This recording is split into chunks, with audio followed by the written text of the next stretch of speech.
Mister, es pot saber per què ens has portat en aquest cinema tan estrany? No es diu cinema, és un teatre. Ah, eso no de tirarse en el área. No, teatre de debò. A més, veurem Hamlet, el príncep de Dinamarca. I com que juguem contra un equip danès, us anirà molt i molt bé. Com a argument, mister, és una mica patillero, però vaja. Mira, ya comienza la peli. L'obra! Però si no han fet cap tràiler! Ni allò de... Moby Record. Sé o no sé. Que no! Ser, o la COPE, o Catalunya Ràdio, o la puto RAC1... Aquest és el dilema. No, este no es el dilema, es Puyol. Sisplau, deixeu-lo continuar. Els cops i els dards de l'ultratjant fortuna. Quina canya de cine!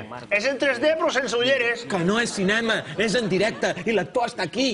No. Res més. Sí. Dir que Me está diciendo que el pibe está acá y que puede oírme. les 1000 ferides naturals... Entonces, que oye, combares- perdona, ¿podrías repetir la escena de antes? Es que no la tuve clara. Això, replay, que per mi ha estat assassinat. No, hombre, no. Yo creo que fue un lance fortuito del juego. No, home, no. Perquè els somnis que habiten en el son Mister, de la mort... això és més avorrit que un Tenerife Gijón. Tiene menos acción que el ataque del Inter. Seria més divertit un partit amb 20 porters. O un entrenamiento de lesionados. És més excitant, un partit amb càmera lenta d'escacs. Además. Prou!